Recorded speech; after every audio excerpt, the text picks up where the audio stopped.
ओ टिलू, ओए वहाँ क्या कर रहा है? अच्छा, मस्ती चल रही है।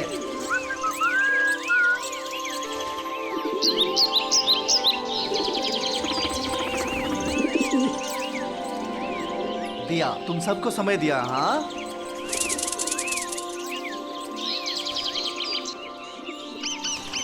हाँ हाँ दे रहा हूँ, सबको खाना दे रहा हूँ।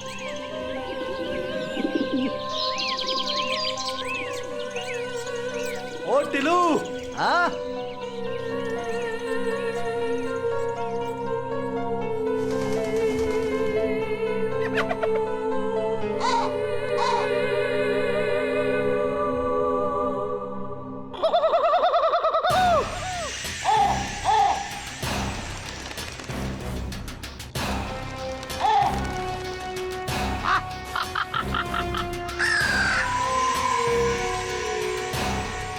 जाओ और फटाफट काम करके वापस आओ। जाओ।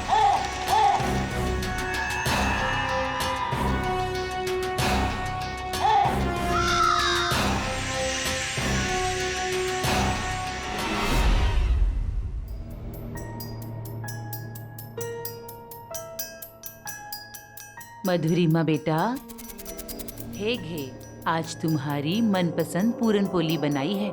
गरम गरम आहे, खाऊं घे। काय झालं? सुनकर खुश नहीं हुई? बेटा बताओ मुझे क्या हुआ है? कुछ नहीं आई, बस यूं ही। देख रही हूँ जब से तुम वापस लौटी हो इसी तरह से उदास बैठी हो। आई, कभी कभी शांत रहना भी तो अच्छा होता है ना। समझी। तुम लोग कभी नहीं समझ सकते। देखो बेटा, इस उम्र में कभी कभी इंसान अपनी जिद के आगे किसी की बात नहीं सुनता। मैं तुम्हारी आई हूँ और मदन तुम्हारा भाऊ है। हम दोनों जो भी सोचेंगे तुम्हारी भलाई के लिए ही सोचेंगे ना। आई, एक इंसान के लिए जो खाना होता है वो कभी कभी दूसरे के लिए जहर भी हो जाता है। अब खाना खाने बैठी है, खाना खाते हुए ऐसी जहर वाली बातें करूँ नकोस ना। आई प्लीज मुझे मेरे हाल पे छोड़ दो। मैं सोने जा रही हूँ, ठीक है? और मेरी मानो तो तुम भी खाना खाकर अच्छे से शांत होकर सो जाना। कभी कभी जब मन अशांत होता है ना तो इंसान अच्छी बातें सोच ही नहीं पाता। लेकिन तुम देखना बेटा, कल सुबह जब तुम सोकर उठोगी ना तो ये सारी परेशानियां तुम्हें बहुत छोटी लगेंगी। ठीक है बेटा? Good night. Good night I.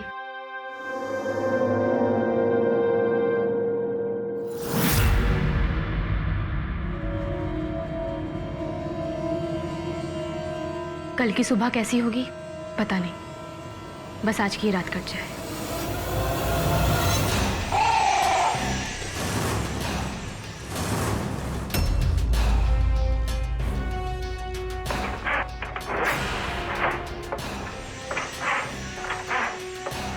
इतनी रात को कौन है? शायद मदन भाऊ होंगे।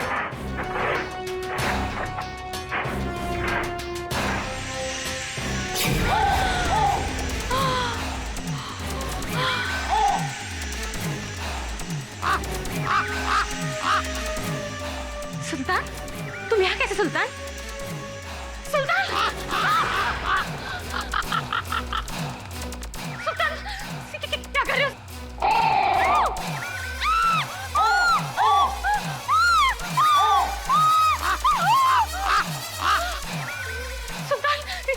ये तुम क्या कर रहे हो सुल्तान?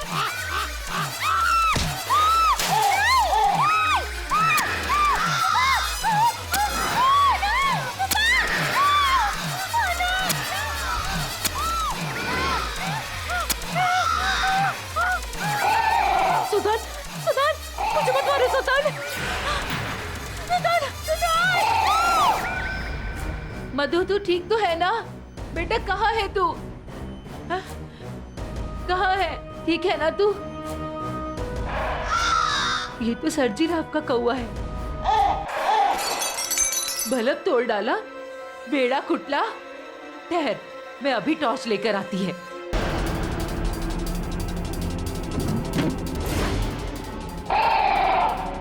किधर गया रे तू? हाँ, मेरे घर में काय को घुसा? नास पिटिया, कहाँ है रे तू? कहाँ है? मधु, ये क्या हुआ रे देवा, रे देवा? मधुरी वाहे काय झालं? अरे आई, क्या हुआ मधु को? डॉक्टर बुला, एम्बुलेंस बुला।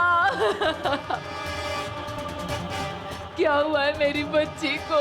आई, मधु अब इस दुनिया में नहीं रही। नहीं।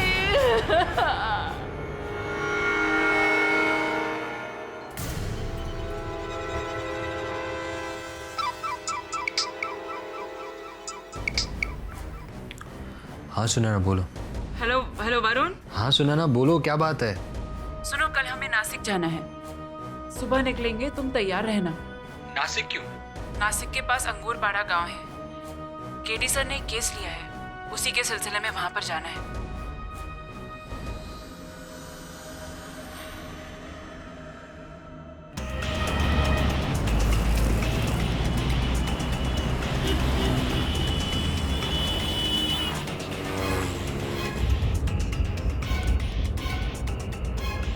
पूछना। तुम पूछो।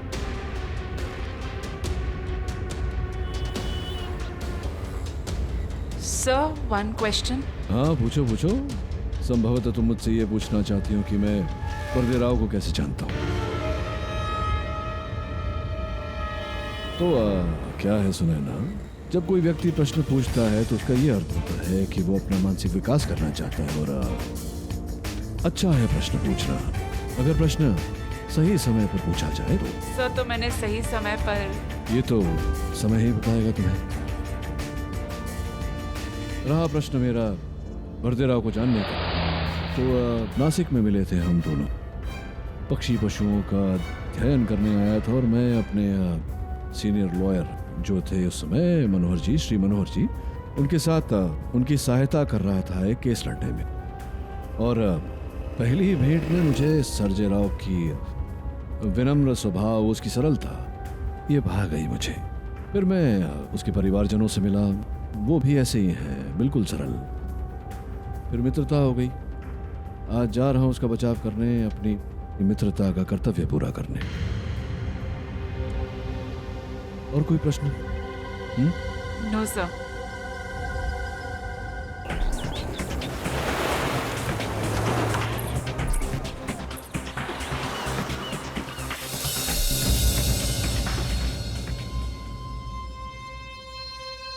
संजय राव, क्या कर दिया तूने? अरे केडी भाऊ, कैसे हो आप? मैं दुखी हूँ।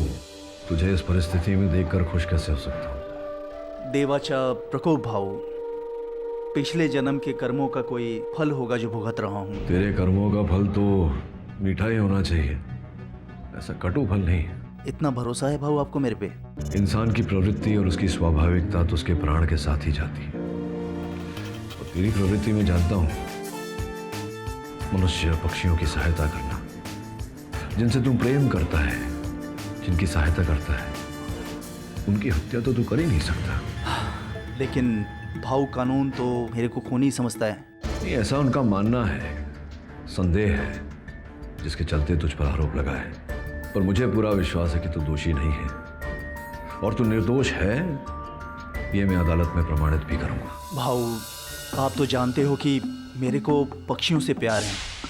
उनकी भाषा समझना, सीखना शौक है मेरा। अब तो इतना एक्सपर्ट हो गया हूँ कि थोड़ा बहुत बोलकर मैं छोटे मोटे काम भी करवा लेता हूँ, जैसे इंसानों को बोलकर करवाते हैं, ठीक वैसे ही। तो ये कार्य तो कितने वर्षों से कर रहा है? 16 वर्षों से। साहब, मेरे सभी पक्षी मेरे बहुत अच्छे दोस्त हैं। मैं घंटों बैठकर उनके साथ बातें करता हूँ, उनके गाने सुनता हूँ। अरे कैसा है तू सुल्तान? आज बड़ा उदास लग रहा है तू।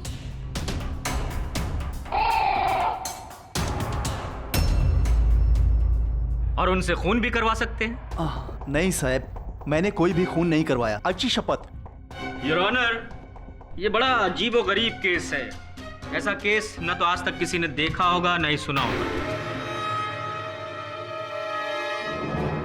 खून करने के लिए लोग एक से एक हथियारों का इस्तेमाल करते हैं। ध्यान दीजिएगा केडी साहब। ये जनाब, आपका नाम क्या बताया? Sergey Rao. Sergey Rao ji. Sergey Rao ji पक्षियों से हत्या करवाते हैं। इन्होंने अपने पालतू पक्षी सुल्तान से ये सब काम करवाया।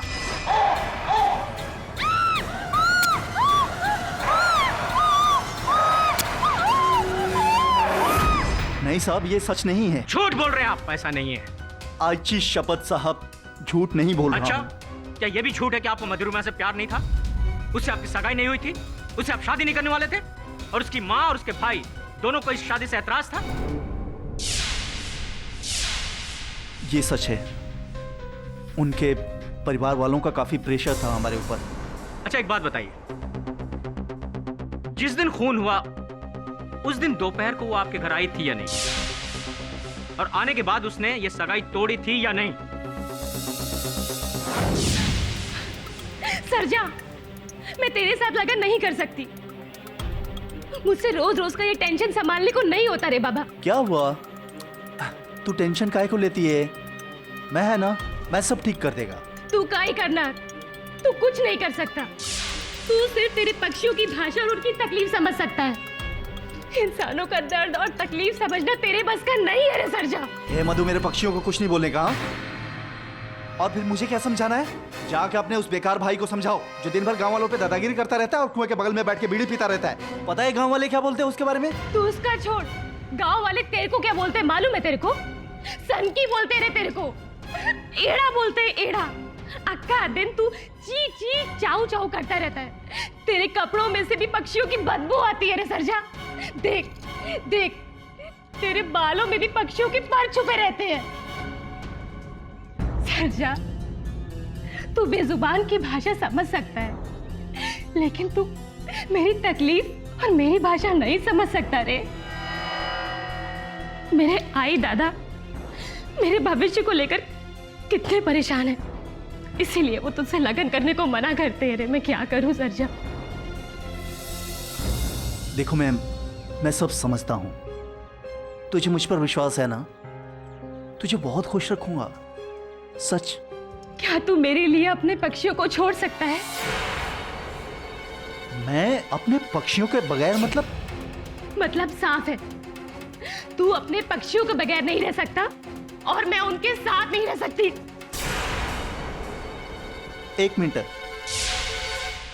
जब मुझे छोड़कर जाना ही था तो मेरी जिंदगी में आई ही क्यों थी? तुझे मेरे पक्षियों से नफरत है? हाँ? जा, मुझे अब तुझसे नफरत है। जा तू यहां से, समझी?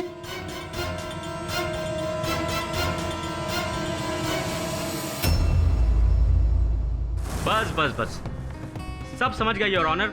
जैसा कि इन्होंने बताया कि इनकी प्रेमिका ने प्यार में इन्हें धोखा दिया, इसलिए इन्हें गुस्सा आ गया और इन्होंने उसका खून कर दिया। लेकिन point to be noted milord, ये गुस्से में जरूर थे लेकिन आपे से बाहर नहीं थे। इन्होंने किसी नॉर्मल हथियार से हत्या नहीं करवाई, बल्कि अपने पक्षी का इस्तेमाल किया, अपने उस रेवन का जिसका नाम था सुल्तान।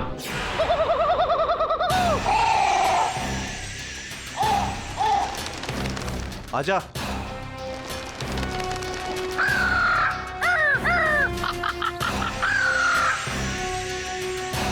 जाओ और फटाफट काम करके वापस आओ, जाओ।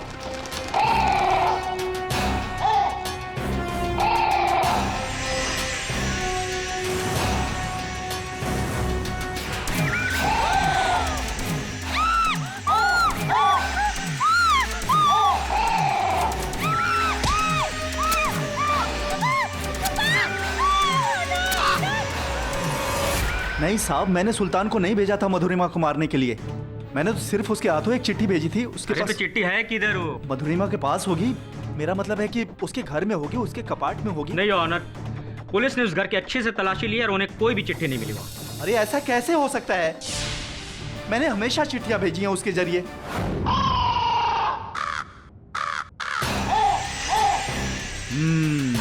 आज तुझे बहुत स्पेशल काम करना है। आजा। क्या देख रहा है? देखो ये चिट्ठी बहुत ख़ास जगह पहुंचानी है। लेकर जा अब तू ये। जा। लेकिन उस दिन आपने सुल्तान को चिट्ठी लेके नहीं भेजा, किसी की हत्या करने के लिए भेजा, एक पक्षी के मार्फत, ताकि किसी को इन पर शक ना हो।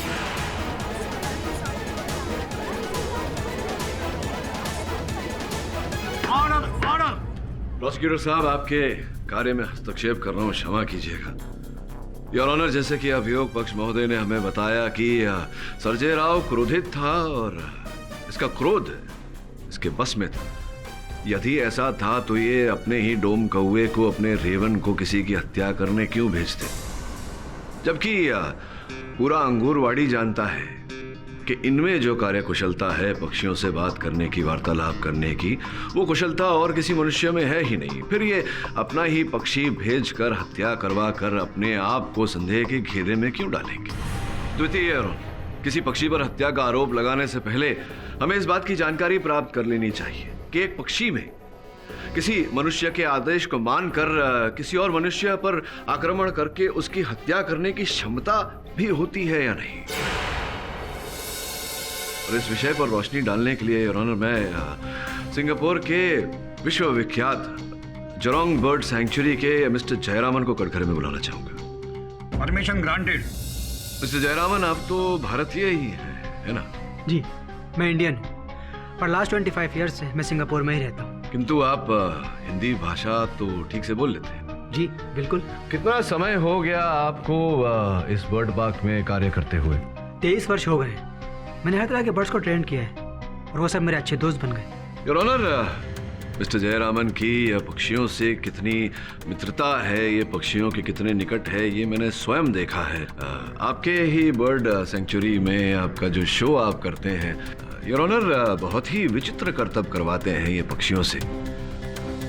Coming to the point, mister Jayaraman, ने ये जानना था आपसे कि क्या ये संभव है कि किसी डोम कौवे को, किसी रेवन को ऐसी प्रशिक्षण दी जाए कि वो 4-5 किलोमीटर दूर उड़ के जाकर किसी की हत्या कर दे?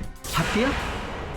बर्ड्स तो नेचर लविंग होते हैं। रेवन थोड़ा सा एग्रेसिव बर्ड है, उसको जल्दी गुस्सा आ जाता है, लेकिन वो किसी की जान नहीं ले सकता।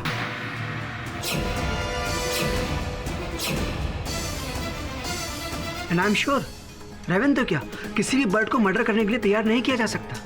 Not possible. Not possible, Your Honor. साहब, पक्षियों से बातें करके मैंने सिर्फ कुदरत और इंसान के बीच की दूरियों को कम करना चाहा था, किसी का खून करना नहीं चाहा था। अगर आपने सुल्तान को नहीं भेजा तो मधुरिमा की माँ ने क्या देखा फिर? योर ऑनर, इनका प्लान था कि अंधेरे में सुल्तान को भेजे, वो हत्या कर दे ताकि उसे कोई न देख पाए। लेकिन मधुरिमा की माँ ने देख लिया उसे और सर्जे राव जी फंस गए। नहीं, फंसे नहीं है और संभवतः फंसेंगे भी नहीं। अभी योर ऑनर, मधुरिमा की माताजी ने क्या देखा, ये मधुरिमा की माताजी स्वयं कटघरे में आकर हमें बताएं तो अच्छा रहेगा। इजाजत है। मैंने अपनी आंखों से देखा है उस डोम कौवे को। इतना बड़ा था वो, उसने मेरी बेटी को मार डाला। खूनी कौवा था वो, और तू भी खूनी है रे। देवांचा प्रकोप लागणार तुला, हैजा होएगा तेरे को। गटर में सड़ सड़ के मरेगा तू, और तेरी सड़ी हुई लाश को चील कौवे भी नहीं खाएंगे। एकाई की बद्दुआ है तुझे, पापी हत्यारे। तू भी मर जा जैसे तूने मेरी बेटी को मारा है। मीनाक्षी जी, आप संयम में रहिए, वरना आपको अदालत के बाहर भेजना पड़ेगा।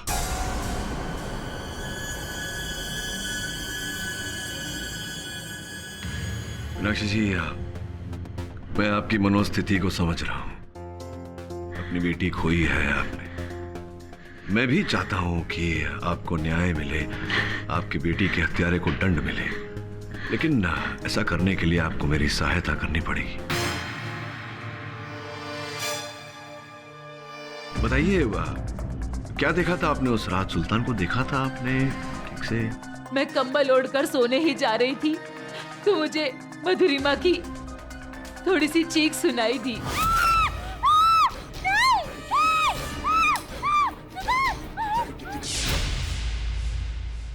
मैंने सोचा कि मेरा बेटा मदन और वो दोनों आपस में झगड़ रहे हैं, लेकिन थोड़ी देर के बाद मधुरिमा की और जोर से चीख सुनाई दी, तो मैं तुरंत ही दौड़कर बाहर की ओर आई। मधु, तू ठीक तो है ना? बेटी कहाँ है तू? कहाँ है? कहाँ है? ठीक है ना तू? ये तो सरजी राव का कौवा है। बल्ब तोड़ डाला। ठहर, मैं अभी टॉर्च लेकर आती है। कहाँ है रे तू, नास पिटिया? कहाँ है? तो आपके कथन के अनुसार मीनाक्षी जी, आप जब बाहर गई तो वहाँ रोशनी बहुत कम थी, मतलब एक ही बल्ब जल रहा था, वो भी 0 पावर का, है ना? और इतनी धीमी रोशनी में आपने कौवे को पहचान भी लिया कि वो सुल्तान है, और फिर आपने कहा कि सुल्तान ने वो बल्ब फोड़ दिया। फिर आप अंदर गई, टॉर्च लेकर बाहर आई और टॉर्च जलाकर देखा तो सुल्तान वहाँ बैठा हुआ था, अलमीरा के ऊपर। अलमीरा के ऊपर बैठा था, आपने देखा था सुल्तान को बैठा हुआ? हाँ, वो फिर वहां से उड़ गया।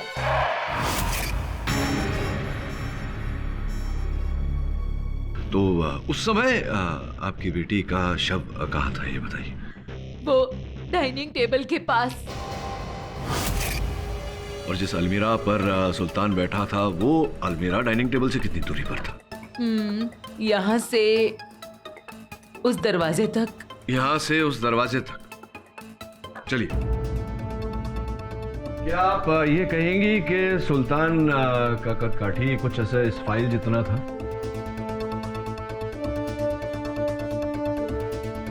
हो।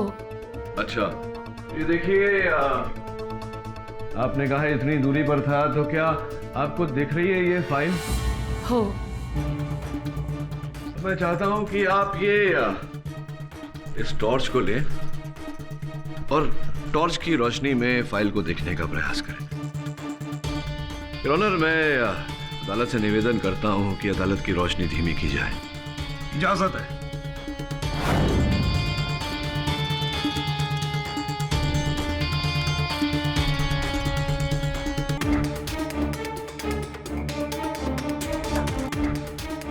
मीनाक्षी जी, मैं दिख रहा हूं आपको। अब ये जो फाइल मेरे हाथों में थी, ये मैं ऊपर नीचे करूंगा। देखिए, ध्यान से देखिए। हो।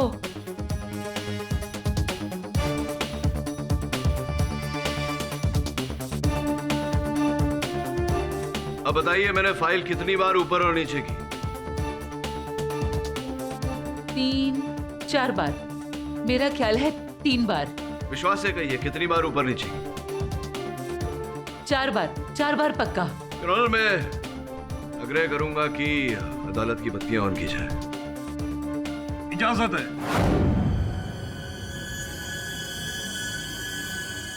योर ऑनर, पता नहीं कैसे मीनाक्षी जी ने मुझे फाइल 3-4 बार ऊपर नीचे करते हुए देखा, क्योंकि मेरे हाथों में फाइल तो है ही नहीं। योर ऑनर, फाइल यहाँ मेरे मेज पर पड़ी हुई थी।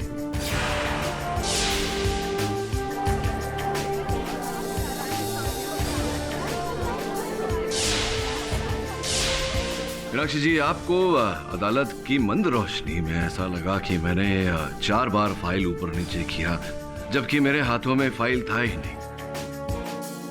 और उस रात तो आपके घर में घोर अंधेरा था। फिर आप कह रही हैं कि आपने टॉर्च की रोशनी में इतनी ही दूरी पर एक काले कौवे को देख लिया, पहचान लिया। ये तो संभव नहीं है, क्योंकि आपकी आंखें आपको धोखा दे रही है।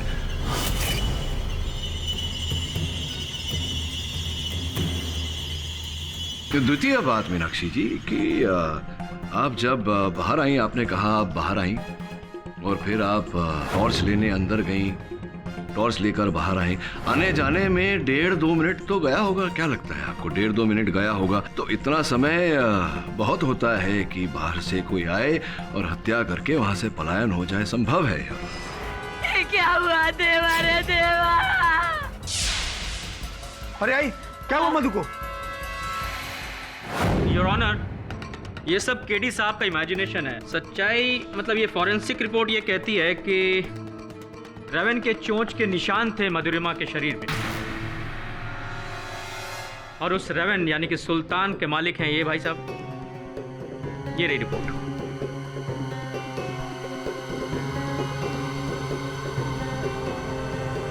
योर ऑनर, अत्याधुनिक तकनीक से इनके डोम कौए के आकार प्रकार का हथियार भी बनाया जा सकता है, इसमें कोई कठिन बात नहीं। किंतु एक कौए के प्रति इतना चालाक होना कि किसी के आते ही वो बल्ब को जाकर तोड़ दे, ये योर ऑनर असंभव सी बात है। लेकिन योर ऑनर, मीनाक्षी जी ने अपने कमरे से वो चीख की आवाज भी सुनी थी। केवल मधुरिमा की आवाज सुनी।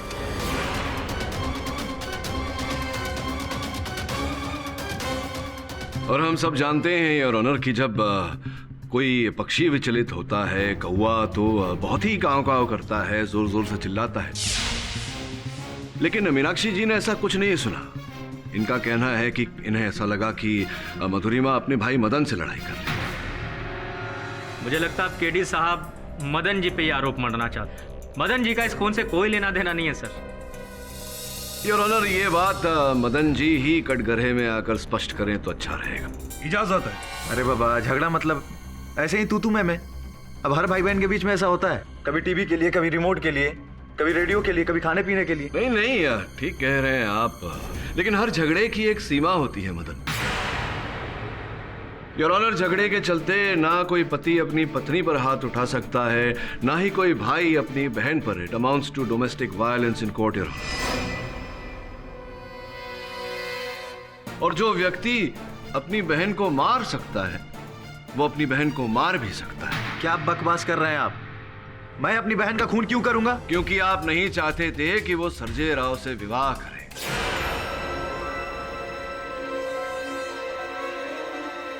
और जब वो आपकी इस सोच के विरुद्ध गई, तब आपने उसकी हत्या कर दी।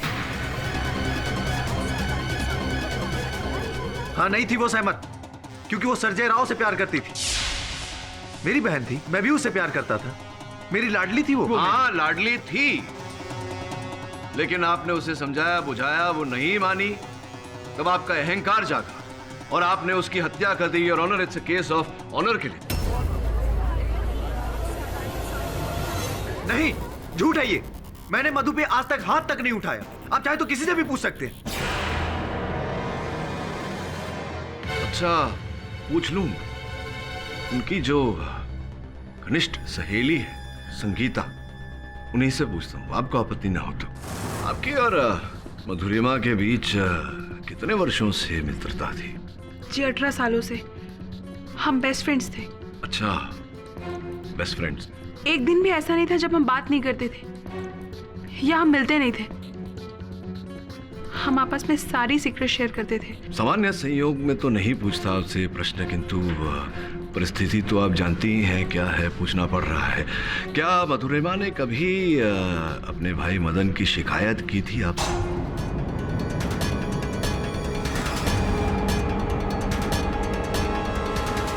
जी, कई बार।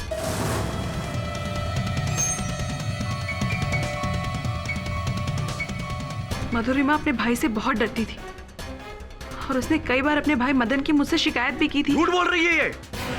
संगीता, तू ऐसा क्यों बोल रही है? Order, order. मदन जी, आप बैठ जाइए, वरना आपको हिरासत में लिया जाएगा। योर ऑनर, संगीता झूठ नहीं बोल रही है और इसका प्रमाण है इनके मोबाइल पर मधुरिमा का भेजा गया एक संदेश। आपकी अनुमति हो तो इन्हें इनका मोबाइल ऑन करने को कहूं। इजाजत है।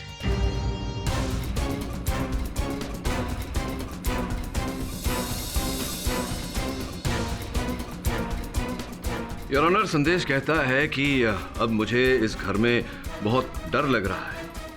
मेरे भाई मदन मुझे शारीरिक और मानसिक रूप से कष्ट दे रहे हैं।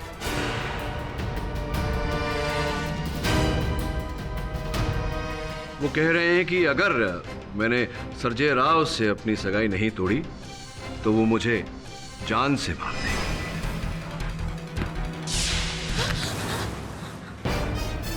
क्या कर रही थी तू? भैया, मैं तो गेम खेल रही थी भैया। गेम खेल रही थी तो फोन क्यों छुपाया? फोन दे। तू सरजा को मैसेज कर रही थी ना? हाँ, झूठ क्यों बोल रही है तू? तुझे कितनी बार समझाया कि उस निकम्मे सरजा को मैसेज मत किया कर। दांत तोड़ दूंगा तेरा, खाने लायक नहीं छोड़ूंगा तुझे। सरजा बुरा इंसान नहीं है। तो मैं बुरा इंसान हूँ? मैं बुरा इंसान हूँ? हाँ, एक बार तुझे समझा देता हूँ मधु, अगर उस सरजा का साथ तूने नहीं जोड़ा, उस सरजा को तो बाद में मारूंगा, पहले तुझे जान से मार दूंगा और काशी भी नहीं नहाऊंगा।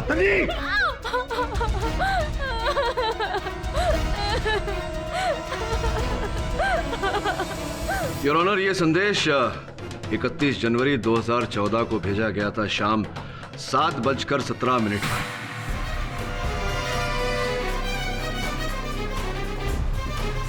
और मधुरिमा की हत्या 31 जनवरी 2014 को हुई रात के 11 और 11:30 के बीच। अब इसे क्या समझा जाए? सर, उस दिन मधुरिमा मुझसे मिलने आई थी और उसने ही मुझे बताया कि उसने सरजे से अपना रिश्ता तोड़ दिया।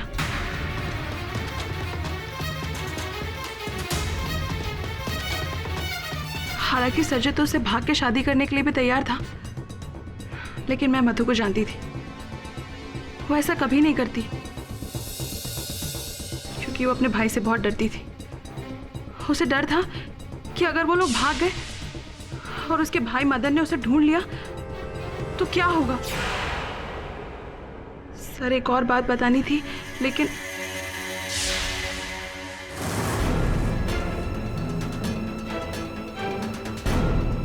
संगीता, निर्भय होकर बोलो। तुम्हारी सुरक्षा का दायित्व मैं लेता हूं।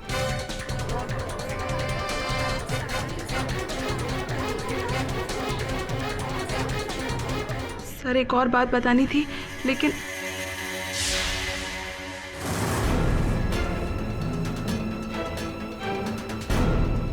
संगीता, निर्भय होकर बोलो। तुम्हारी सुरक्षा का दायित्व मैं लेता हूं।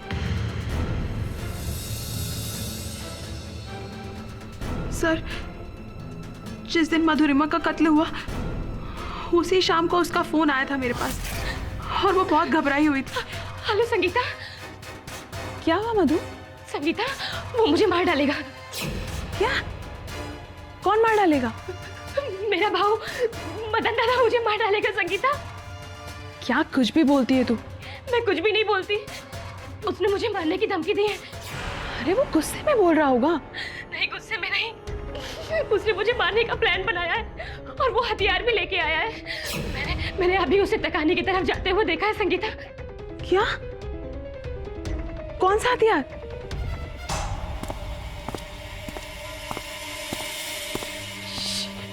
संगीता, कोई आ रहा है।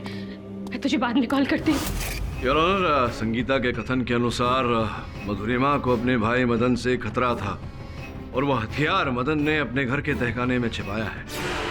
माय लॉर्ड, मैं सच कह रहा हूं, मैंने कुछ भी नहीं छुपाया। मदन जी, आप चुप रहिए।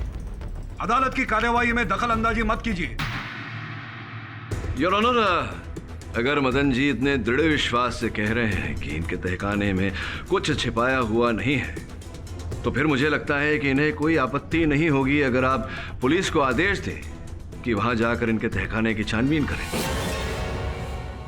ये अदालत पुलिस को ये हिदायत देती है कि वो मदन जी के घर के तहखाने में जाए और वहां की तलाशी ले, और जब तक पुलिस वहां नहीं पहुंचती है मदन जी को पुलिस की कस्टडी में रखने का ऑर्डर सुनाती है।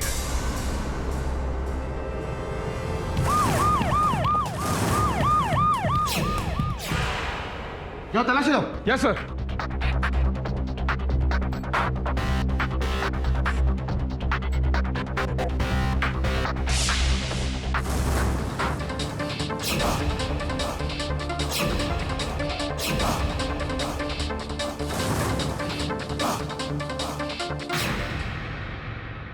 यहाँ की बाकी सभी चीजों पर धूल जमी हुई है। मकड़ी के जाले भी हैं, सिर्फ इन 4 चीजों पे नहीं है। ऐसा लगता है कि मार्केट से कुछ ही दिन पहले खरीद कर यहाँ रख दिया गया है। इसका जवाब तो मदन को देना ही होगा। क्वेता, रस्सी, बंदूक, संदूक, ये सब आप ही के तहखाने से पुलिस को प्राप्त हुआ। क्या क्या क्या है चक्कर? मुझे नहीं मालूम। अच्छा, आपको नहीं पता। अगर आपकी स्मरण शक्ति अक्षम हो गई है तो उसे सक्षम करने में हमारे इंस्पेक्टर साहब आपकी मदद कर सकते। 1 घंटा आपने बिताया, सब याद आ जाएगा। जी नहीं, दरअसल ये सारी चीजें मैंने अपनी सुरक्षा के लिए रखी थी। बंदूक आपने अपनी सुरक्षा के लिए रखा था, तो फिर ये जो संदूक है और जो रस्सी, कोयता, ये क्या, क्यों? पिछले कुछ समय से कोई मुझे बार बार फ़ोन पे धमकियाँ दे रहा है मेरी ज़मीन को लेकर के, तो उसके लिए मैंने ये सारी चीज़ें अपने पास रखी हुई थी। अच्छा अच्छा अच्छा, तो बंदूक का लाइसेंस तो होगा ही आपके पास? लाइसेंस बंदूक का जी होना चाहिए। नहीं है बंदूक का लाइसेंस योर ऑनर नहीं है इनके पास, जो अपने आप में एक दंडनीय अपराध है। और बाकी का सामान जो है वो कोयता, रस्सी, संदूक है, ये इसका क्या चक्कर है? जी मैं सोच रहा कहीं वो मेरे सामने ना आ जाए और मैं उसे उलझ ना पड़ूं और गुस्से में आकर के कहीं मैं उसकी जान ना ले लूं तो। अच्छा, अब समझा। ये अगर किसी की हत्या हो जाती आपके हाथों या आप कर देते तो उसे रस्सी से बांध कर नीचे अपने तहखाने में ले जाते, कोयते से छोटे टुकड़े करते और संदूक में भर के बाहर ले जाते, कहीं खेत वेत में डाल के आ जाते। और ये सब आपने किसी और के लिए सोचा होगा, अपनी बहन के लिए तो नहीं सोचा होगा।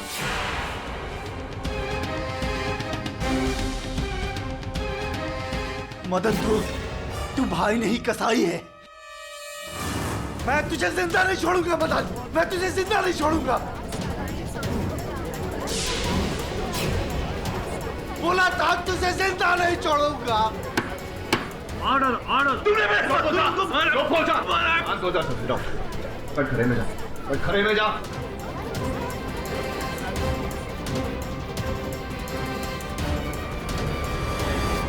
मिस्टर पाठक, आपको वार्निंग दी जाती है कि आप अपने मुवक्किल को समझाइए कि वो संयम में रहे। योर ऑनर, मैं अपने मुवक्किल के इस बर्ताव के लिए क्षमा चाहता हूँ। To be proceed. हाँ तो मदन जी, रुकावट के लिए खेद है। अब बताइए अपना समय लेकर कि आपने अपनी बहन की हत्या क्यों की? हाँ ये सच है कि मैं मधु से नफरत करने लगा था। मधु की वजह से मुझ पे और मेरी माँ पे लोग ताने कसते थे, यहां तक कि मेरी सगाई टूट गई। मैंने उसे बहुत समझाने की कोशिश की लेकिन वो नहीं मानी।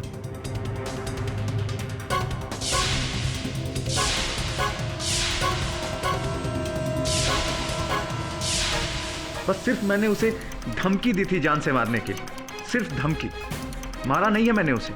आप कह रहे हैं मारा नहीं, मैं कह रहा हूं कि आपने मारा है। मैंने ये सारे यहाँ साधन प्रस्तुत किए हैं ये स्पष्ट करने के लिए कि आपने मारा है। आप कह रहे हैं आपने नहीं मारा, आपके पास कोई साधन है प्रमाणित करने का? वकील साहब आपने क्या कहा कि खून 11 से 11:30 बजे के बीच में हुआ? जी तो मैं आपको बताना चाहता हूं कि मैं 11 बजे तक अपने दोस्त पंकज के घर पे था और करीब 11 बजे मैं वहां से निकला। आप अपने दोस्त पंकज के घर पे थे? जी। और इस बात का कोई प्रमाण? हाँ, जब मैं अपने दोस्त के घर से निकला तो मैं पास के एटीएम में गया और वहां से मैंने 1000 रुपए निकाले और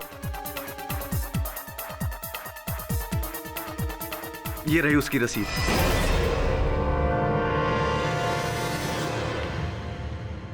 अब क्या कहेंगे केडी साहब?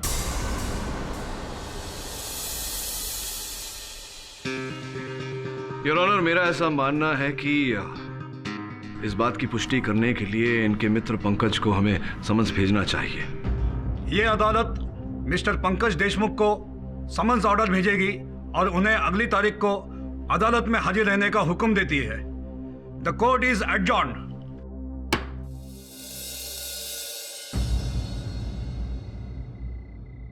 जी सर, ठीक है सर, नो प्रॉब्लम। हाँ सर, पता चल जाएगा। Okay sir, bye. कौन था? KD sir? हाँ, केडी सर का फ़ोन था। वो चाहते हैं कि मैं पता लगाऊं कि पंकज देशमुख और मदन के बीच क्या चल रहा है। वरुण, मैंने ये तो सुना था कि जानवरों को मर्डर के लिए ट्रेन किया जाता है, पर ये मैं पहली बार सुन रही हूँ कि पंछियों और परिंदों को भी मर्डर के लिए ट्रेन किया जा सकता है। It's very weird. सुने ना, कुछ परिंदे होते हैं जो शिकार के आदी होते हैं। वो बहुत आराम से दूसरे जानवरों पर वार करते हैं और उन्हें मार भी सकते हैं, लेकिन स्वाभाविक रूप से वो इंसानों पर कभी वार नहीं करते और ना ही उन्हें इस बात की ट्रेनिंग दी जा सकती है।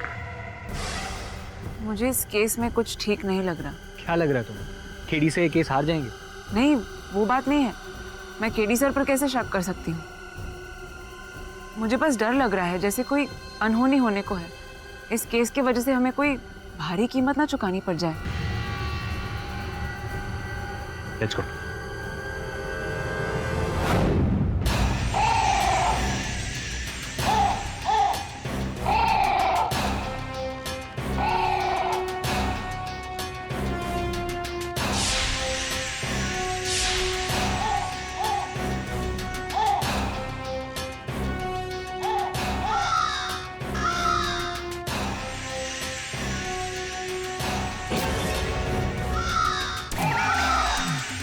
क्या हो रहा है? वरुण, वरुण फोन क्यों नहीं उठा रहा? वरुण! केडिसा!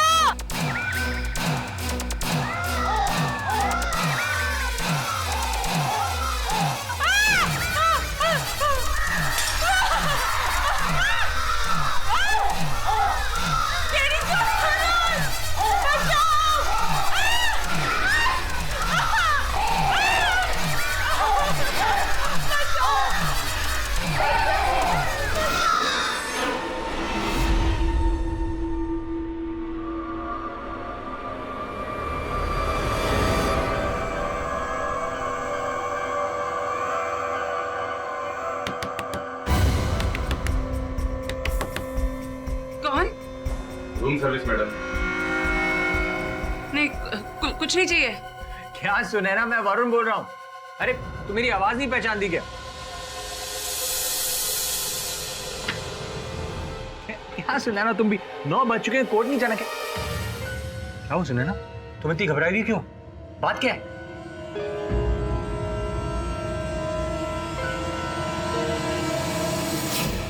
बोलो पंकज। साहब, सबसे पहले तो मैं ये कहूंगा कि मदन सच बोल रहा है। बस अब दूसरी बात, अब मैं संजय राव को कम से कम 10 सालों से जानता हूँ और कल रात मदन 11 बजे मेरे साथ ही था। मदन मेरा दोस्त है और बेगुनाह भी। साहब, संजय राव को ना ही पक्षियों की भाषा बोलनी या समझनी भी आती थी, बल्कि वो उन्हें अपने वश में भी करने का हुनर जानता था। सर, वो कहते हैं ना, हिप्नोटाइज। आप साफ साफ कहिए, क्या कहना चाहते हैं? साहब होता है ना, जैसे कि किसी इंसान को हिप्नोटाइज करके उससे कुछ भी करवाया जा सकता है, ठीक उसी तरह साहब पंछियों के साथ भी हिप्नोटाइज करके उनसे कुछ भी करवाया जा सकता है।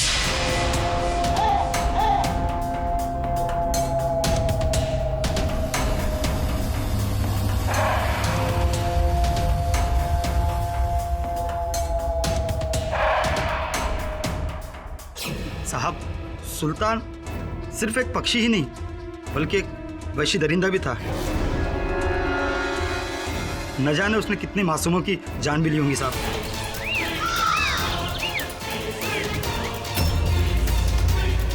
और साहब, ये सब सुल्तान ने सरजू राव के बोलने पे किया था।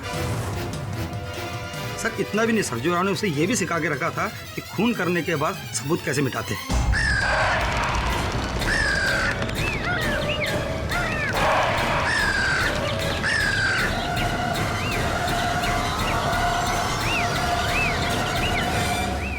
साहब, सुल्तान हम इंसानों की भाषा सुन भी सकता था और समझ भी सकता था।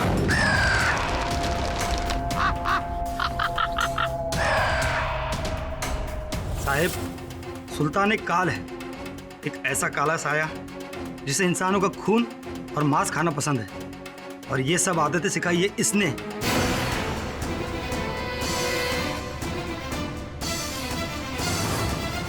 साहब, आप समझ रहे होंगे ये मुमकिन नहीं है, लेकिन ये मुमकिन है। हकीकत तो ये है साहब, ये सरजी राव एक काला जादूगर है।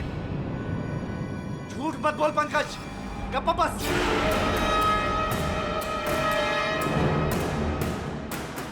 झूठ नहीं, सच। साहब, पंछियों की भाषा बोलना और अपने इशारों पे उनसे काम करवाने के पीछे कोई विज्ञान या कुदरती बात नहीं है साहब। ये सब इसका काला जादू है, काला जादू।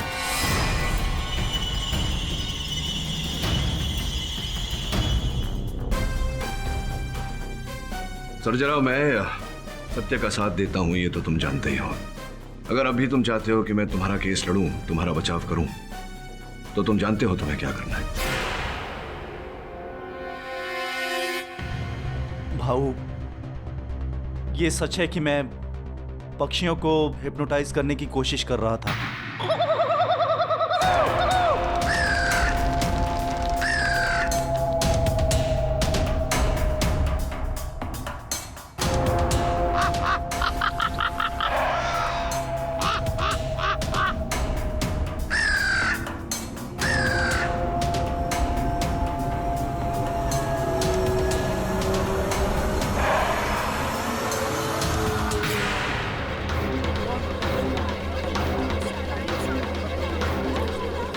लेकिन बोलो बोलो, मैं सुन रहा हूँ। लेकिन ये बात पूरी सच नहीं है। बाकी का सच क्या है बताओ। भाऊ, मैं पक्षियों को हिप्नोटाइज करने की कोशिश कर रहा था, लेकिन मैं इस प्रयोग में कामयाब नहीं हुआ। तुम पक्षियों को हिप्नोटाइज क्यों करना चाहते थे? मैंने कहीं पढ़ा था कि हिप्नोटाइज करके इंसानों के कई रोग ठीक किए जा सकते हैं, जैसे मानसिक रोग।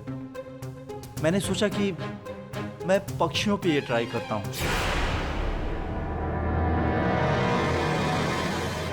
हो सकता है जो पक्षी बहुत ज़्यादा उत्तेजित होते हैं वो शांत हो जाएं, सिर्फ इसलिए। योर ऑनर, मुझे लगता है सर्जे राव को मानसिक रोग है। सर्जे राव, आप अदालत को गुमराह करने की कोशिश कर रहे हैं। नहीं साहब, मैं सच बोल रहा हूँ। केडी भाऊ, इस बार मैं सच में सच बोल रहा हूँ। ये जो पंकज तुमने आरोप लगाया है मेरे मुवक्किल पर, सर्जे राव पर, इसका कोई साक्षी है जिससे तुम्हारी बात प्रमाणित हो सके? है ना साहब, पिछले साल की बात है, मैं अमोल के घर गया था तब। ले ना भाई, तू तो कुछ खा ही नहीं रहा है। अब क्या चिप्स से मेरा पेट फाड़ेगा, तू भी तो ले। अरे ये तो सुल्तान है। ये यहाँ पर क्या कर रहा है?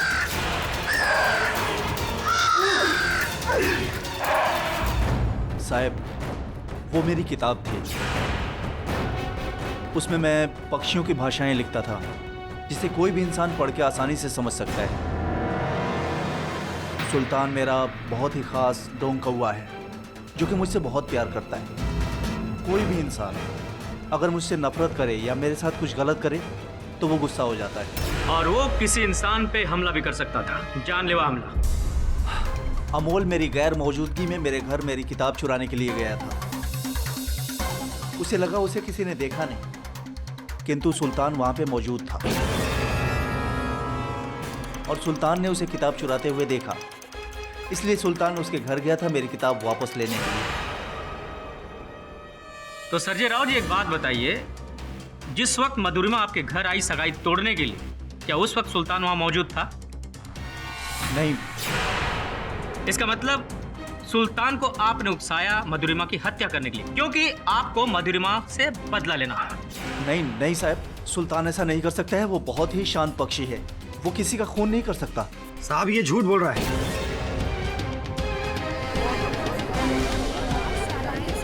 मेरी आंखों के सामने सुल्तान ने अमोल पर हमला किया था। वो तो बदकिस्मती से साहब, उसे नौकरी के सिलसिले में आबू धाबी जाना पड़ा, वरना वो खुद गवाही दे देता। योर ऑनर, संभवतः ये मेरे मुवक्किल सर्जे राव का दुर्भाग्य है कि इस समय अनमोल विदेश गया हुआ है। जो भी हो, सुल्तान सर्जे राव की भाषा समझता था या नहीं, और अगर समझता था तो इनके कहे पर अमल कर सकता था या नहीं, ये जानने के लिए मेरा ऐसा मानना है कि हमें सर्जे राव के फार्म हाउस जाना चाहिए और पता लगाना चाहिए योर ऑनर कि अंततः किस हद तक पक्षियों को हिप्नोटाइज किया जा सकता है। इस केस की तह तक पहुंचने के लिए पहले यह पता लगाना जरूरी है कि क्या वाकई में इस तरह पक्षियों से खून करवाए जा सकते हैं या नहीं। इसीलिए यह अदालत सर्जे राव के फार्म हाउस पर जाकर अपनी आंखों से यह देखना चाहेगी कि क्या सुल्तान सर्जे राव के हुक्मों का पालन करता है या नहीं। Till then the court is एडजॉर्न्ड।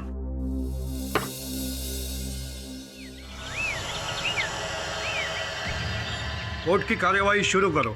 Sergey Rao, अब जो मैं बोलूंगा उसका पक्षियों की भाषा में अनुवाद करके तुम सुल्तान को बोलना। सुल्तान से कहो कि वहां जाकर वो पतली सी पुस्तक यहां तक लेकर आए।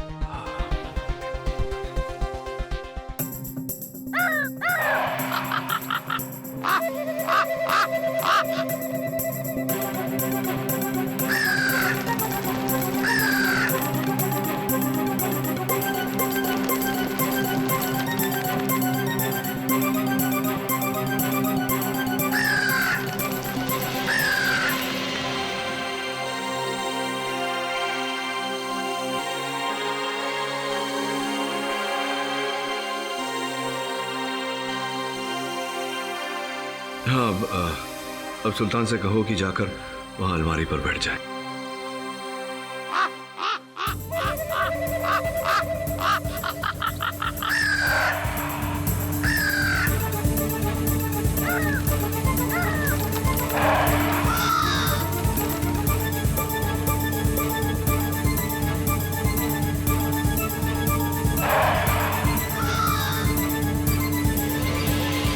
अब इससे कहो कि वो जो फुटपट्टी वहां पड़ी हुई रूलर, उसे उठाए और आकर मेरी हथेली पर मारे।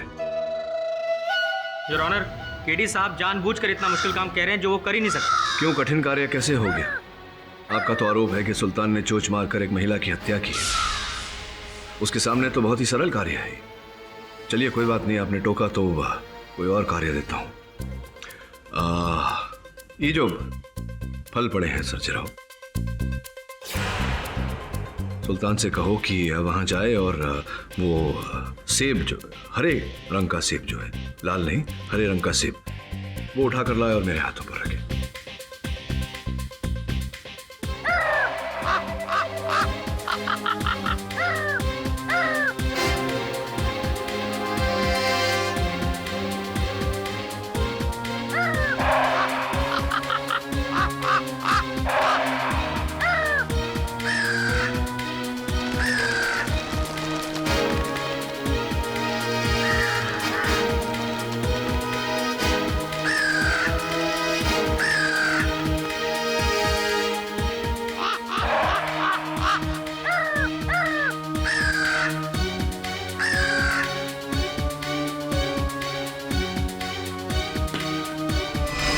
सुल्तान,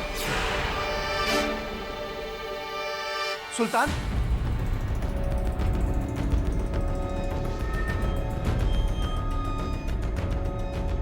ये तो मर गया।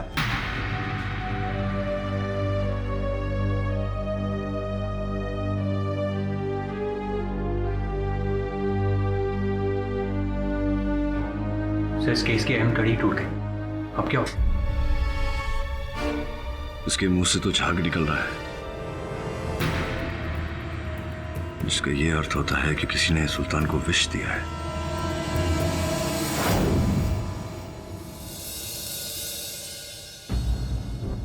सुल्तान का मर्डर हुआ ये तो पक्का है, लेकिन उसका खून किया किसने? उसी ने जिसने मधुरिमा जी को मारा। मतलब ये कि खूनी को लगा होगा कि अगर सुल्तान ने सर्जेराव के सारे ऑर्डर्स को नहीं माना तो ये साबित हो जाएगा कि सुल्तान किसी का खून नहीं कर सकता, और इसीलिए उसने सुल्तान को मार डाला। चश्मदीद गवाह की जान हमेशा खतरे में होती है, और कभी कभी जान चली भी जाती है। सब मैं समझा नहीं। मतलब ये कि संभव है सुल्तान ने असल हत्यारे को मधुरिमा का कत्ल करते हुए देख लिया हो, और जब उसे ये पता चला कि हम सुल्तान को सर्जेराव से मिलाने वाले हैं, तो भयभीत हो गया हो कि कहीं सुल्तान सर्जेराव को सच न बता दे, और इसी के चलते उसने सुल्तान की हत्या कर दी हो। हाँ सर, ये पॉसिबल है, क्योंकि सर्जेराव और सुल्तान तो आसानी से बातचीत कर सकते हैं। लेकिन सर, वो राज सुल्तान के साथ ही दफन हो गया। अब क्या करें? इस समय हमें ये पता लगाने का प्रयास करना चाहिए कि सर्जेराव पर आरोप लगाकर उसे दंड दिलवाने में किसका ज्यादा लाभ है। लेकिन सर, ये काम तो घास के ढेरी से सुई निकालने जितना मुश्किल है। मेरा सामान्य ज्ञान ये कह रहा है कि वो व्यक्ति जो भी है, उसे भी पक्षियों का पूरा ज्ञान है।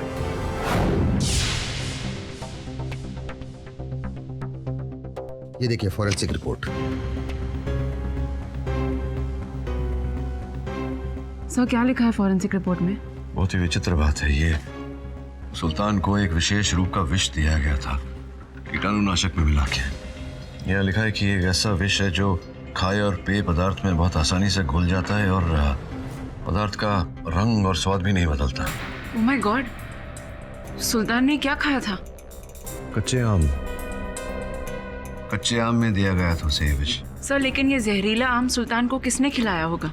ये तो पता नहीं, लेकिन एक बात तो स्पष्ट है कि जिसने भी उसे ये आम खिलाया होगा, सुल्तान उसे पहचानता होगा।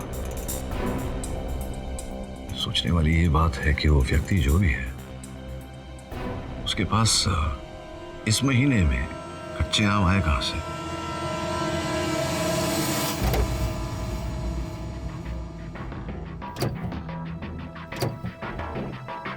अरे वरुण, अभी अंगूरवाड़ी इतना फैला हुआ गांव तो है नहीं कि यहाँ अनेक दुकानें होंगी जहाँ कीटनाशक दवा मिलती होगी। एक दो ही होगी, क्या लगता है तुझे? हाँ सर, मैंने पता लगाया है। यहाँ पर सिर्फ ऐसी 3 दुकानें हैं जहाँ पर फार्मिंग की चीजें मिलती हैं। जाकर पता लगा दुकानदारों से कि हाल ही में वहाँ से किसने कीटनाशक दवा खरीदी। ठीक है सर। सर, जिसने ये पेस्टिसाइड्स कच्चे आम में मिलाकर सुल्तान को खिलाया होगा, उसे पता था कि सुल्तान को कच्चे आम पसंद है। लेकिन मैं ये सोच रही हूँ कि इस ठंडी के मौसम में उसे कच्चे आम मिले कहाँ से? सोचो मत सुनैना, जांच पड़ताल करो। मैं जाता हूँ सर्जेराव से मिलने।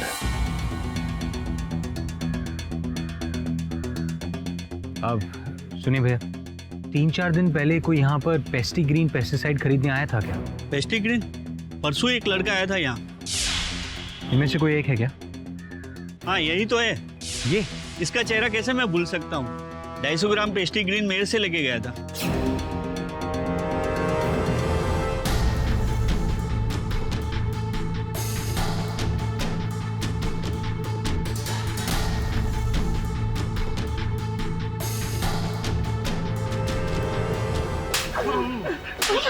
साहब, मुझे मत मारो साहब, मुझे मत मारो। सच सच बताओ वरना चमड़ी उधेड़। सच बोलता हूँ साहब, मैं सच बोलता हूँ साहब।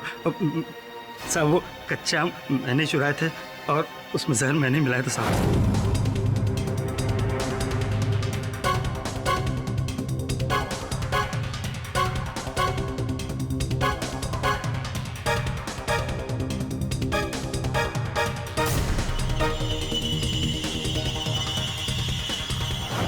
क्या कारण था इसके पीछे? मुझे डर था कि सुल्तान सर्जेराव को मेरे बारे में न बता दे साहब। देखो, अभी ये जो तुमने हमसे कहा, जी साहब, यही सत्य तुम्हें अदालत में बताना पड़ेगा, नहीं तो तुम तो गए। आप जो बोलेंगे साहब मैं वही करूंगा, लेकिन साहब मुझे जेल में मत डालिए साहब। योर ऑनर, पंकज अदालत में कथन दर्ज कराना चाहता है। मिस्टर पाठक, लेकिन इनका स्टेटमेंट तो पहले ही रिकॉर्ड हो चुका है। जी जी योर ऑनर, किंतु इस बार ये सत्य कथन देना चाहता है।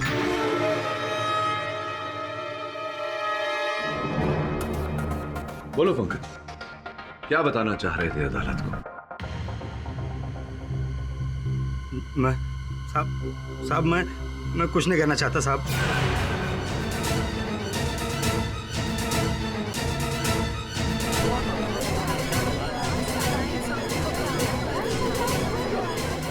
मिस्टर पाठक, ये क्या? Your witness has turn hostile. वो तो अपनी जबान ही नहीं खोलना चाहता। पंकज, बोलो, तुम क्या कहना चाह रहे थे? अदालत को बताओ। ऑनर, बचाव पक्ष के वकील गवाह पर दबाव डाल रहे हैं।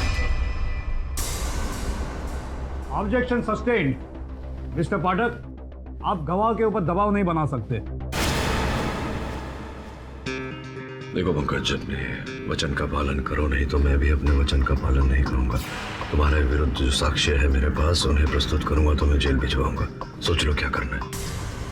साहब, मैं सर्जेराव के साथ कई सालों से काम कर रहा हूं साहब। मैं जानता था कि कौन से पक्षी को कौन सा फल पसंद है और उसे कब देना चाहिए। मुझे माफ कर दीजिए साहब। दरअसल सुल्तान को जहर मैंने ही दिया था साहब।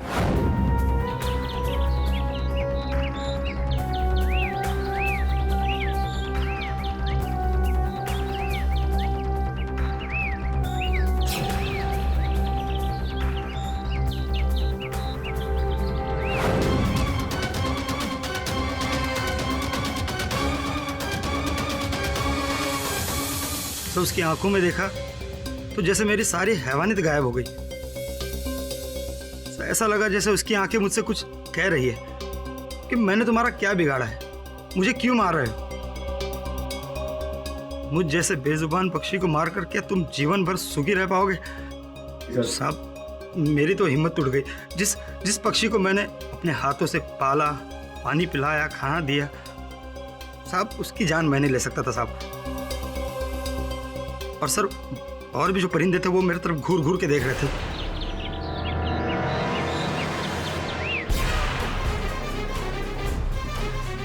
मुझे लगा साहब कि कहीं वो सब मिलकर मुझे मार न डाले। मैं घबरा गया था साहब। चलिए एक क्षण के लिए आपके इस कथन को सत्य मान लेते हैं। सर्वप्रथम प्रश्न ये उठता है कि जिस व्यक्ति को आप इतने वर्षों से जानते थे, जिसके साथ आपने कार्य किया, इसे छलने का प्रयास क्यों किया आपने? साहब, सरजा से मैं अपने अपमान का बदला लेना चाहता था। इसने सबके सामने मुझे बुरा भला बोल के निकाल दिया था। तुमने कौन सा धर्म का काम किया था? साहब मेरे फार्म हाउस से चिड़ियों का चारा चुरा के दूसरे फार्म हाउस पे बेचता था। क्या आरती उतारू तेरी? पुलिस के हवाले नहीं किया, ये शुक्र मानो। और इसी बात का अफसोस है मुझे आज तक। गलती हो गई साहब, मुझे माफ़ कर दीजिए। लेकिन साहब मैं ऐसा इंसान नहीं हूँ। हाँ साहब, गुस्से में मैं किसी को गाली दे सकता हूँ, थप्पड़ मार सकता हूँ, लेकिन साहब इतनी गिरी हुई साजिश मैं नहीं कर सकता। अगर आप गिरे हुए व्यक्ति नहीं हैं पंकज, तो फिर इतना गिरा हुआ काम क्यों किया आपने? ये गिरा हुआ काम आपने स्वयं किया या संभवतः किसी के कहने पर किया, किसी ने करवाया आपसे? तुम्हें इस प्रकार से भयभीत देखकर मेरा विश्वास और दृढ़ हो गया है कि किसी ने तुमसे ये काम करवाया। अब तुम्हारे सामने दो विकल्प हैं। प्रथम ये कि तुम चुप रहो इसी प्रकार से, और जिसने तुमसे ये करवाया उसका दंड तुम स्वयं भोगो। नहीं साहब। फिर उसका नाम हमें बता दो और अपना दंड कम करवा लो। क्या करना चाहोगे?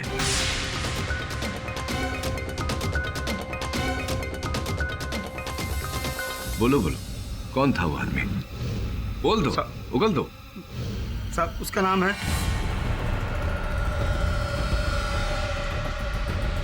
साहब मदन। साहब मदन। मदन मदन मदन यार।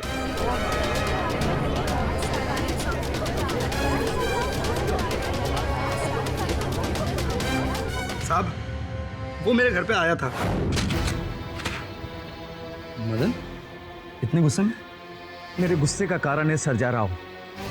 सरजा राव? हाँ। क्यों? क्या किया उसने?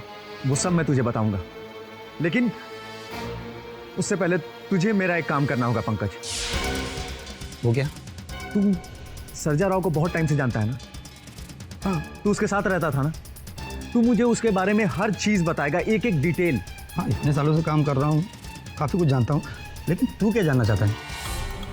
मैं ये जानना चाहता हूँ कि क्या वो कोई जादू टोना, काला जादू वगैरह करता है?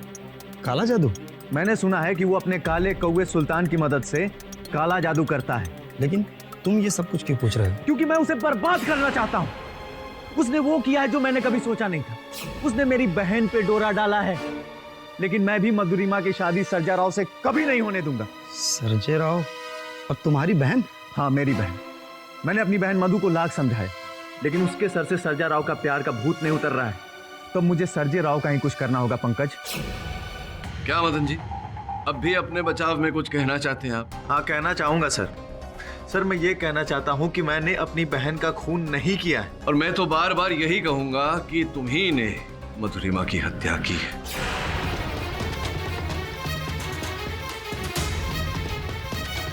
योर ऑनर, कल मेरे सहायक मधुरिमा के घर गए थे।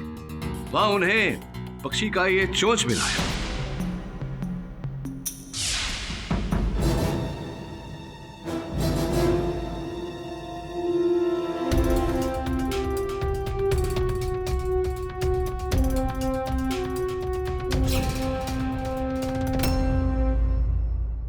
ये असली नहीं, नकली चोच है योर ऑनर, किसी मनुष्य ने बनाया है। और इसी चोट से बार बार मधुरिमा पर वार किया गया और उसकी हत्या की।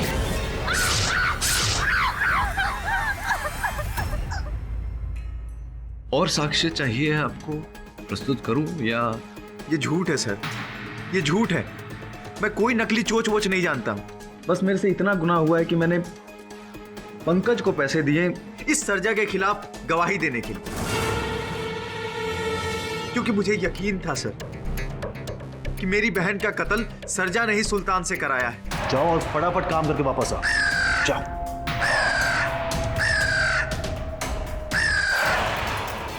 तुम यहाँ कैसे सुल्तान?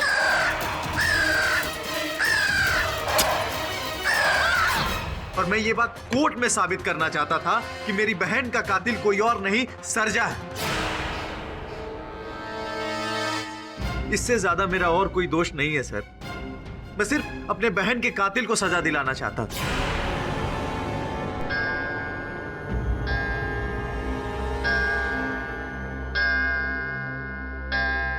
ये अदालत अगली सुनवाई तक के लिए मुलतवी की जाती है।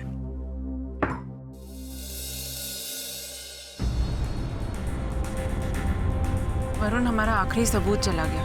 तुम्हें लगता है अब हम ये केस जीत पाएंगे? ऑफ कोर्स जीत पाएंगे। हमारे पास अभी एक अहम सुराग है। कैसा सुराग? उस परिंदे की पोस्टमार्टम रिपोर्ट।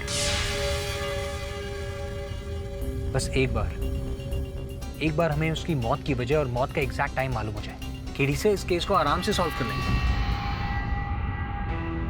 बेचारा सुल्तान, मुझे बहुत बुरा लगता है जब किसी जानवर को इंसानों की खुदगर्जी की कीमत चुकानी पड़ती है। एक इंसान ने सालों साल तक उस पर एक्सपेरिमेंट किया, एक ने उसके एक्सपेरिमेंट का फायदा उठाया और एक ने तो उसे मार डाला क्योंकि उसका अपनी काबिलियत पर से भरोसा उठ गया था। सैड।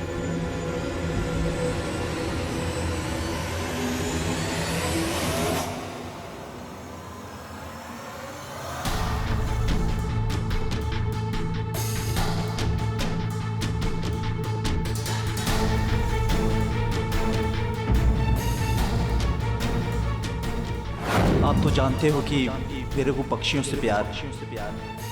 उनकी भाषा समझना सीखना शौक है मेरा। अब तो इतना एक्सपर्ट हो गया हूँ कि थोड़ा बहुत बोलकर मैं छोटे मोटे काम भी करवा लेता हूँ। थोड़ा सा एग्रेसिव बर्ड है, उसको जल्दी गुस्सा आ जाता है, लेकिन वो किसी की जान नहीं ले सकता। बस सिर्फ मैंने उसे धमकी दी थी जान से मारने की। सिर्फ धमकी, मारा नहीं है मैंने उसे। जिस पक्षी को मैंने अपने हाथों से पाला, पानी पिलाया, खाना दिया, साहब उसकी जान मैं नहीं ले सकता था साहब। एक दिन भी ऐसा नहीं था जब हम बात नहीं करते या हम मिलते नहीं थे। हम आपस में सारी सीक्रेट शेयर करते थे।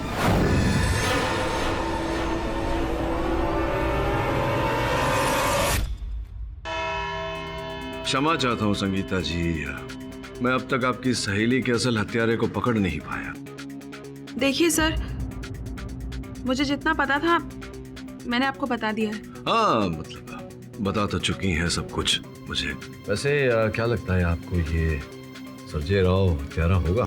नहीं सर, सर्जा तो मधु से प्यार करता था। तो हाँ, प्यार करता था। आप करती हैं किसी से प्यार? क्या? देखिए, यूं ही पूछ रहा हूँ, मन में प्रश्न उठा तो प्यार की बात हुई तो।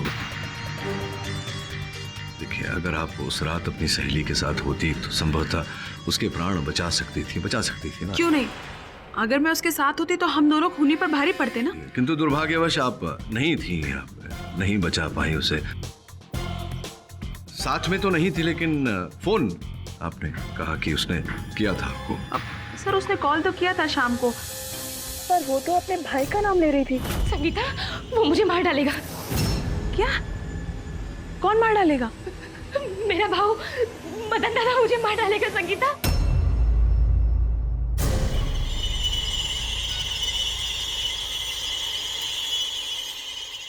अब देखिए, दुर्भाग्यवश मदन भाई के विरुद्ध भी मैं कोई साक्ष्य या साक्षी प्रस्तुत नहीं कर पाया हूं अब तक।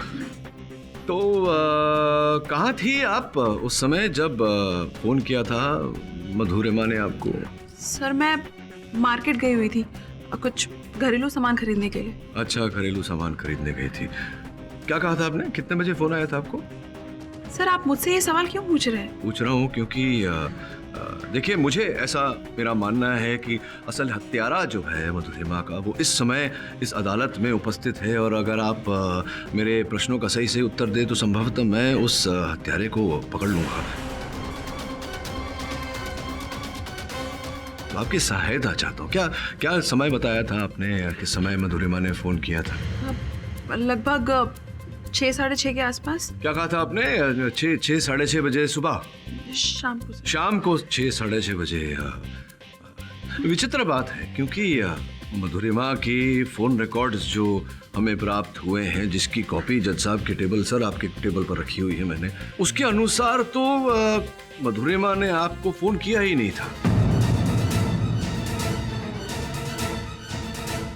आपके फोन कॉल के रिकॉर्ड्स के अनुसार आपने फोन किया था मधुरिमा को 8 साढ़े 8 के बीच आपने फोन किया था।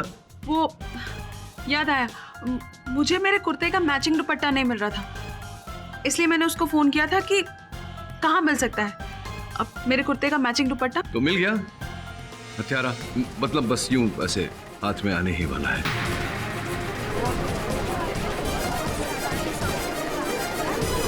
याद आया, मुझे मेरे कुर्ते का मैचिंग दुपट्टा नहीं मिल रहा था, इसलिए मैंने उसको फोन किया था कि कहाँ मिल सकता है अब मेरे कुर्ते का मैचिंग दुपट्टा। तो मिल गया हत्यारा, मतलब बस यूं ऐसे हाथ में आने ही वाला है।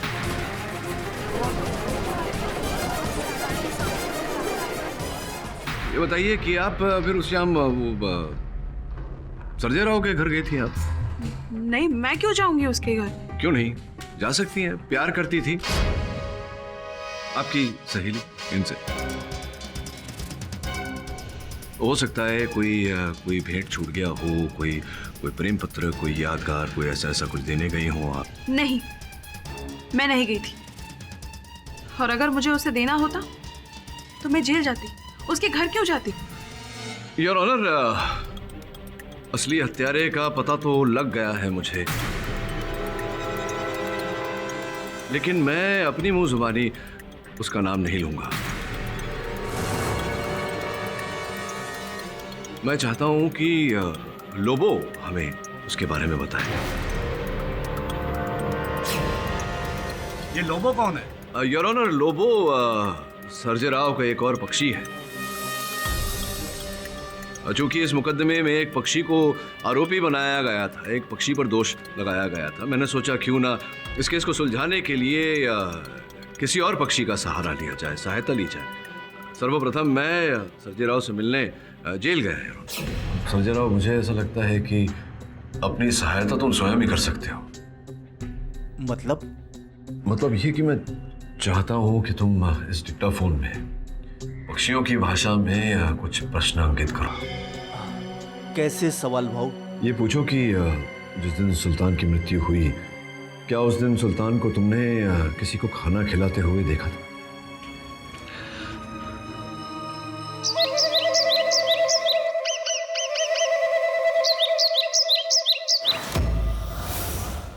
योर ऑनर, जिस प्रकार से मैंने सर्जे राव की पक्षियों वाली भाषा इस टेप रिकॉर्डर में अंकित किया था, उसी भांति मैंने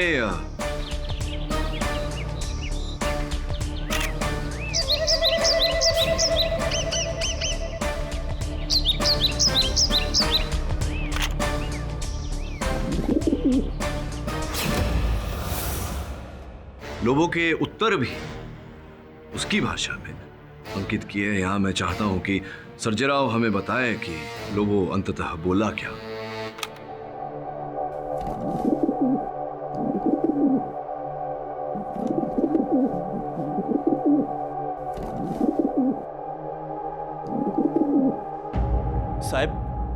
साहब, लोगो बोल रहा है कि उस दिन वहां पे एक लड़की आई थी, उसने सफेद प्लेट में कुछ आम के टुकड़े काट के सुल्तान को खाने के लिए दिए। आम काटते वक्त उसका अंगूठा कट गया था, जिससे खून निकल रहा था, तो उसने किचन के नैपकिन से अपना हाथ पोंछा था।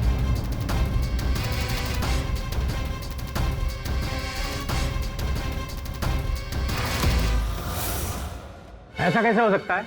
ये एक मनगढ़ंत कहानी है योर ऑनर।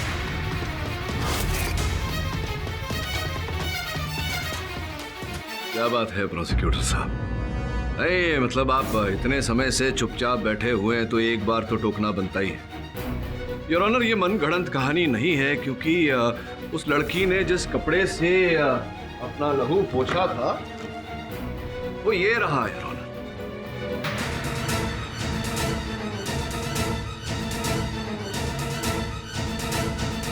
ये सर्जे राव के घर के बाहर से बरामद हुआ है। अब प्रश्न ये है योर ऑनर कि वो लड़की कौन है जिसका अंगूठा कटा था और जिसके अंगूठे का लहू इस कपड़े पर है? क्या आप बता सकती हैं?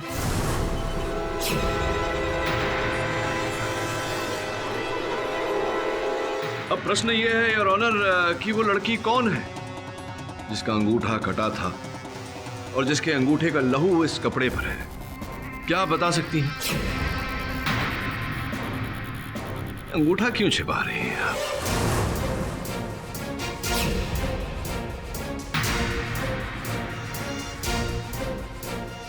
देखिए, मैं जानता हूं संगीता जी कि आपका अंगूठा कटा हुआ है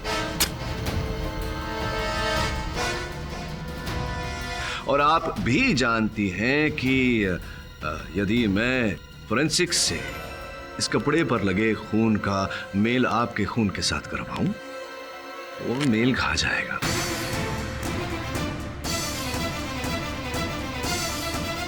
अब आप चाहती हैं कि मैं ये कष्ट उठाऊं? हाँ, मैंने ही मारा है मधुरिमा को।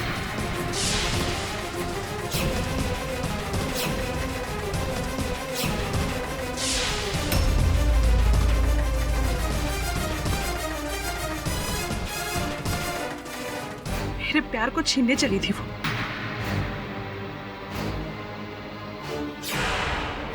मैं एक टैक्सी डमी लैब में काम करती हूँ, वहां असिस्टेंट हूँ। वही मेरी मुलाकात सरजा से हुई थी और मैंने ही सरजा और मधु की दोस्ती भी करवाई थी।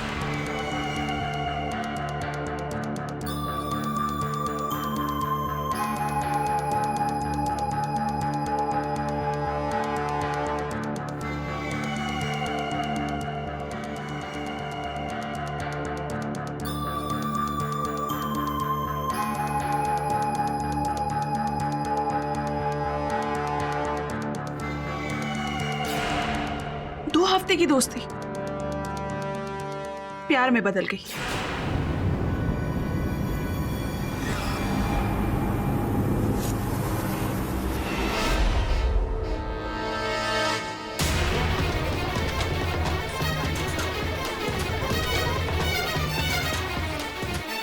और किसी ने मेरे बारे में एक बार भी नहीं सोचा,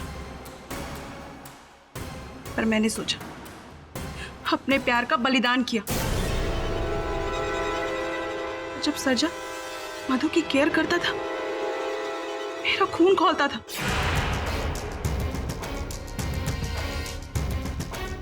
जब मधु ने सरजा को छोड़ा, उससे रिश्ता तोड़ा, तो मैं खुश हो गई थी कि अब सरजा मेरा हो जाएगा। मैं सरजा के दिल में अपनी जगह बना पाऊंगी। पर सरजा भी कम नहीं था। उसने तो मधु को खत लिख दिया और उस खत में लिखा था कि अगर मदन उन दोनों के प्रेम के बीच में आएगा तो सरजा और वो भागकर शादी कर लेंगे। उसने वो खत सुल्तान से भिजवाया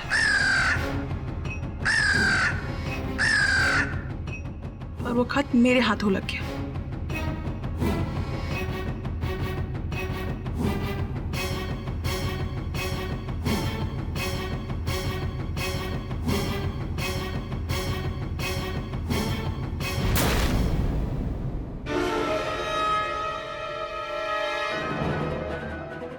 एक आखिरी मौका था मेरे पास अपने प्लान को अंजाम देने का। मैंने मधु को फोन किया था और मैंने उससे कहा था कि मैं उससे मिलने जा रही हूं। मैंने सारी तैयारियां की और उसके घर चली गई। तो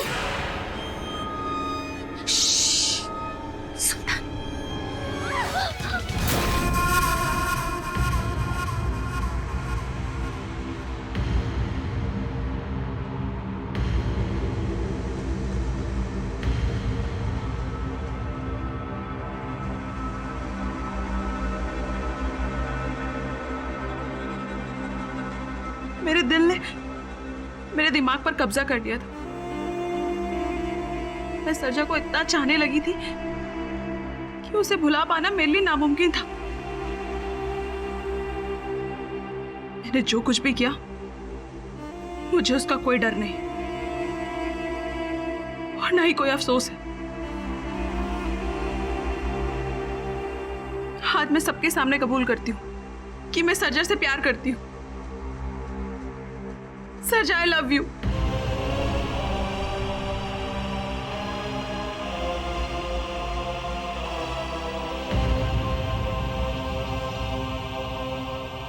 संगीता जी, प्यार करना एक सद्भावना है और अपने प्यार को पाना एक निर्मल मंशा। किंतु प्यार को पाने की हट में किसी भी हद तक जाना, ये अमानवीय है। The defence rests your honour. सारे सबूतों और गवाहों के बयानात को मद्देनजर रखते हुए ये अदालत संजय राव को बाइज्जत बरी करती है और संगीता पर मधुरिमा के खून के इल्जाम में मुकदमा चलाने का आदेश देती है। The case is closed.